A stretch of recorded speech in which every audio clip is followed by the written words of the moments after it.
Hi, welcome to my new channel. I'm Pauline and today I'm going to take you through the adventure of knitting and felting a pair of riding mittens. So the reason I realized I could actually felt mittens is that I am a chronic too large knitter, especially for mittens. I don't know if I just have tiny hands or if my mittens just turn out huge, but for some reason they always turn out too large.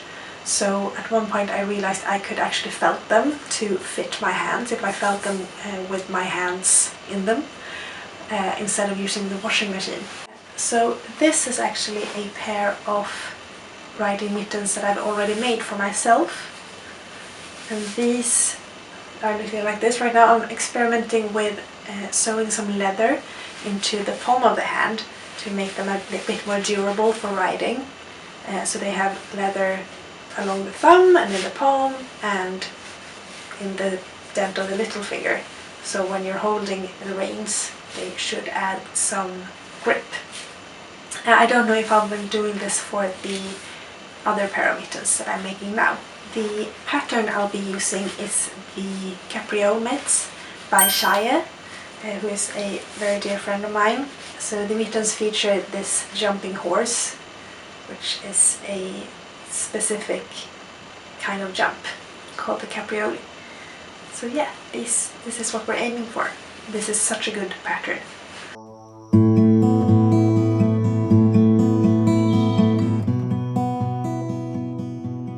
I took out most of my non-superwash yarns, and most of these are the same brand. They are leftovers from when I did a Fair Isle vest for my husband.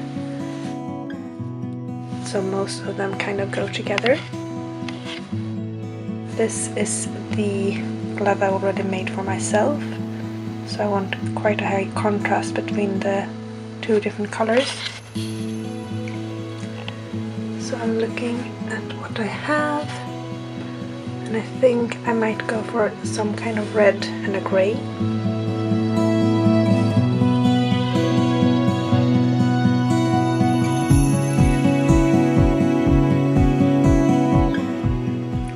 I think I've ended up on these two, which are kind of mystery yarns. I know they're both 100% wool. I don't remember where I got them. They are pretty much the same thickness. I think I have enough for both of the mittens.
Now it's time to separate the thumb.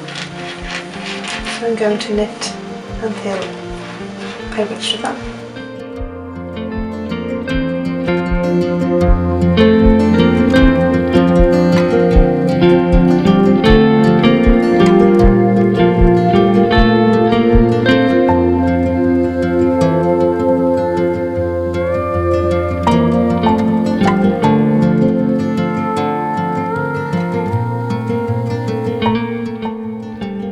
So I have just a spare piece of yarn, the yarn needle, and thread it, and then just slide these stitches over to the new yarn.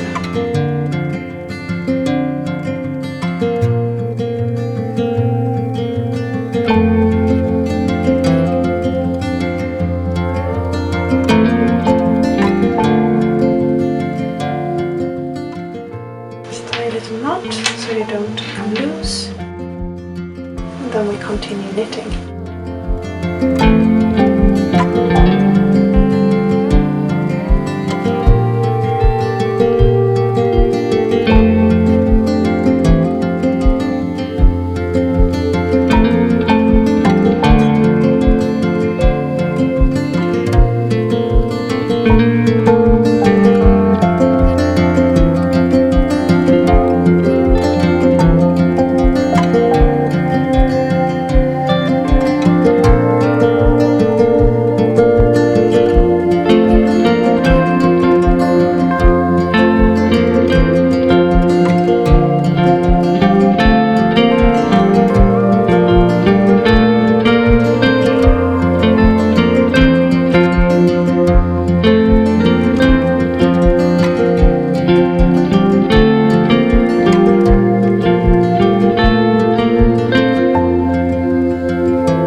looking pretty good.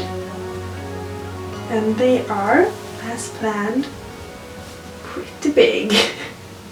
So this This is where my hand actually ends, this is where my little finger ends, this is where my thumb ends. They are big, which is the plan, because the next step is to felt them, to make them tighter and a bit warmer and to fit better. You can see the horse design, and the palm has stripes on it. They're so cute. So the next step now is to weave in all the ends. There are quite a few ends because on one of them, not this one, on this one, I ran out of yarn. I ran out of the grey yarn actually. You probably can't even see it. I tried to pick a color that's matching, but right around here it switches to a different shade of grey. So I had the end of the normal grey. I tried to knit with 2 strands at once when I change colors, so that I weave in the old end right away. The new grey yarn that I used, it's a mystery yarn. I think it's alpaca. I found it in my stash, and it's a bit thinner, but it was the best color match, so that's why I used that one. But I had to hold it double. I had to hold the new grey yarn double because it's so much thinner than, not so much thinner, but a bit thinner than the old grey yarn that I use. But I'm just going to hold these together when I weave them in on the back as well. Let's get weaving. We'll start by flipping this inside out. In this case it actually helps to have all of these threads to pull on, because I can just go boop.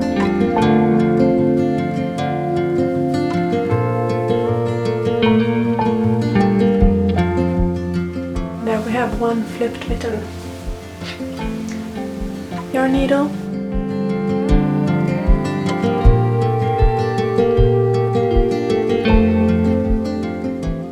Then I just, normally I kind of go, I don't go under all of these strands. I actually try to pick strands of the same color as the one that I'm weaving in. And go in like a kind of serpentine.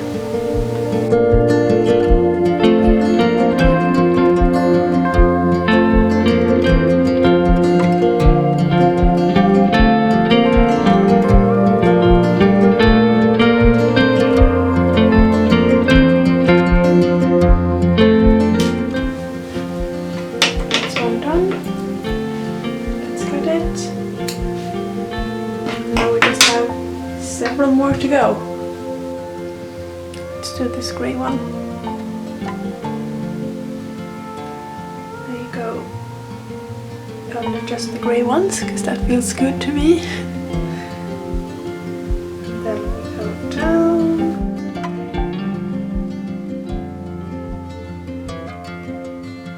And then up.